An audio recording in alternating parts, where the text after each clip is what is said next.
एक राजा के यहाँ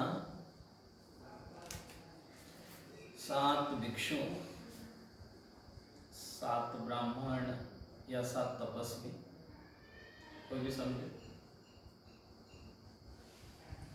जब आए तो राजा ने उनका बड़ा सम्मान किया, आदर दिया। कर्तव्य भी बनता है संतों का, तपस्वियों का, भिक्षुओं का, ब्राह्मणों का सम्मान करना उनका कर्तव्य बनता था, उन्होंने किया। और बड़ा विनय पूर्वक सम्मान देने के बाद उन्होंने अपने प्रिय रसोइये को बुलाया और कहा कि ये 7 भिक्षु, 7 ही ब्राह्मण भोजन करके जाएंगे, इनके लिए सुंदर भोजन बनाओ और खीर बनाओ, दूध की खीर बनाओ। रसोइया ने कहा कि जैसा आदेश राजा ने कहा, और उसने रसोइया ने आगे नौकर को कहा कि जाओ जाकर के दूध लेकर आओ।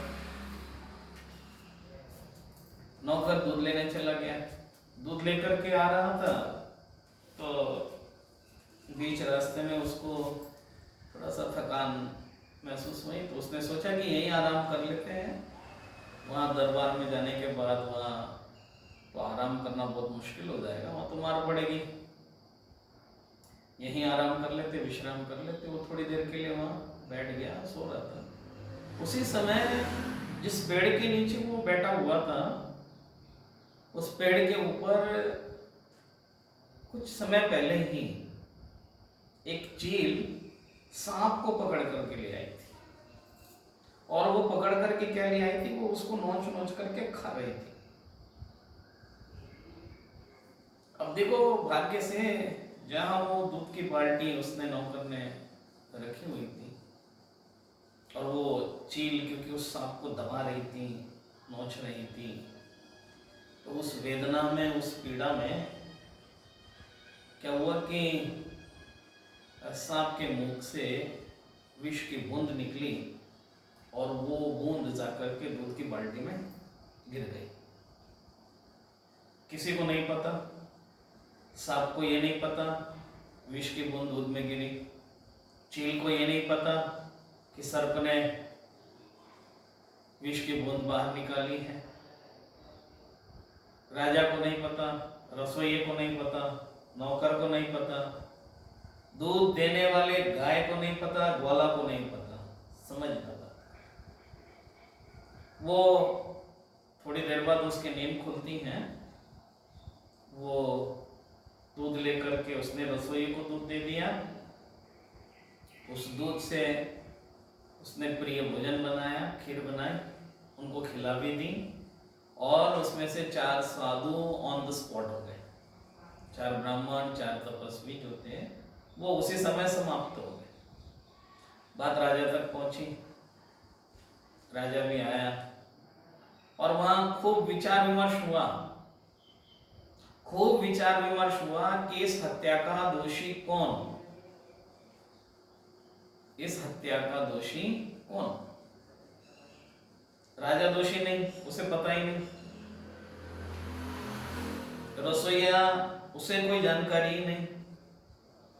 अगर हम नौकर के बारे में विचार करें तो नौकर का कोई गुनाह है नहीं, वो तो दूध लेने गया था, दूध लाया है, तो परिश्रम कर रहा था। हम यूं कहें कि ग्वाला का कोई दोष हो, गाय का कोई दोष हो, या ये कहें कि सर्प का दोष हो, क्योंकि सर्प ने जो विष वमन किया था, सर्प ने जो विष निकाला था मुंह में से, वो कोई उन ब्राह्मणों को मारने के लिए नहीं किया था, इरादतन नहीं किया था। चील ने भी सर्प को जो दबाया था या मार रही थी, उसमें भी उसका ये भाव नहीं था कि ये ब्राह्मण मृत्यु को प्राप्त हो जाए। तो प्रश्न ये खड़ा होता है कि इन ब्राह्मणों की हत्या का दोषी कौन, इन तपस्वियों की हत्या का दोषी कौन, इन भिक्षुओं के मरने का दोष किसको लगेगा। बात पहुंची कि इस हत्या का दोषी कौन होगा। तो ये तो कोई दोषी थे ही नहीं, ये कोई दोषी नहीं थे।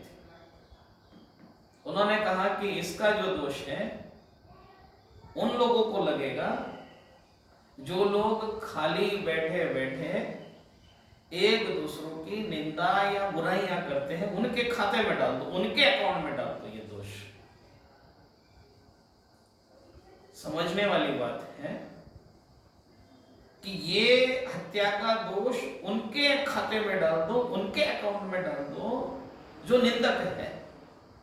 क्योंकि दुनिया में सबसे बड़ा पाप अगर कोई है तो वो निंदा है, और सबसे बड़ा पापी अगर दुनिया में कोई है तो वो निंदक है।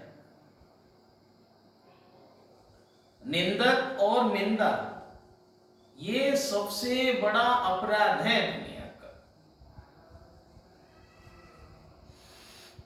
इस अपराध से जो बचने की कोशिश करता है वो सच्चा धार्मिक। कुछ लोग व्रत उपवास रखते हैं, उसमें वो अनार के रस का त्याग कर देते हैं, उसमें वो मौसमी के रस का त्याग कर देते हैं, उसमें संतरे के रस का त्याग कर देते हैं, वो फलों के रसों का त्याग कर देते हैं, लेकिन उनके व्रत उपवास में निंदा रस का त्याग नहीं होता है। जो कि सबसे पहले व्रत उपवास करने वाले को, पूजन करने वाले को, धर्म ध्यान करने वाले को, व्रतों का पालन करने वाले को जो सबसे पहले नियम लेना चाहिए, वो नियम ये लेना चाहिए कि मैं निंदा के रस में मुझे जो आनंद आ रहा है, मैं उस निंदा के रस का त्याग करता हूं, पर निंदा का त्याग करता हूं। तत्वार सूत्र जैसे महान ग्रंथकार है, परात्म निंदा प्रशंसा, दूसरों की निंदा और अपनी प्रशंसा। पर निंदा इसलिए कह रहा हूं कि निंदा हम अपनी भी कर सकते हैं, लेकिन उसके लिए हमें समझ में नहीं आता कि हम अपनी निंदा करें तो कहां से करें। हमारे पास समय ही नहीं है कि हम अपने अवगुण ढूंढे तो कहां से ढूंढे। जैन दर्शन में सम्यक दर्शन की जो चर्चा आती है, उस सम्यक दर्शन में उपगुहन नाम का जो अंग है वो इसी बात की प्रेरणा देता है, वो यही मार्गदर्शन कर रहा है कि अगर बुराई करनी है तो अपनी करो, दूसरों की नहीं करो। आलोचना पाठ, आलोचना करनी है लेकिन अपनी स्वयं की। मेरे द्वारा जो अपराध है, पापिष्ठेन दुरात्मना जड़ दिया माया विना लोभिना, हा दुट्टकयम हा दुट्ठ चिंत्यम भास्यम चहा दुट्टम अंतो अंतो डच्छमि पश्चत्तावेन वितंतु। ये जो प्रतिक्रमण सूत्र में कहा गया है वह निंदा है, लेकिन वहां दूसरों की निंदा नहीं है, वह आत्मनिंदा है। पर निंदा करने वाला नीच गोत्र का बंध करता है और आत्मनिंदा करने वाला उच्च गोत्र का बंध करता है। पर निंदा करने वाले को स्वर्गों में तो क्या, नरकों में भी स्थान नहीं है, और आत्मनिंदा करने वाले को स्वर्ग तो बहुत छोटी चीज है, उसके लिए तो मोक्ष के दरवाजे खुले हुए हैं।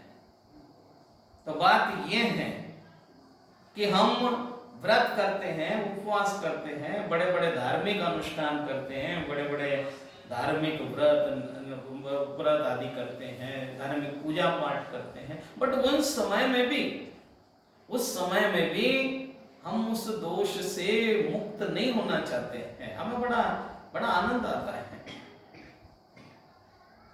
किसी के एक को तू बेनकाब न कर, खुदा हिसाब करेगा तू हिसाब न कर। आजकल दूसरों का हिसाब किताब रखने में हमको बहुत आनंद आता है। मैं आपसे पूछना चाहता हूं, आपको किसी ने ठेकेदारी दी है क्या देश को सुधारने की, समाज को सुधारने की? आप अपने को सुधारे। अरे सुधारक जगत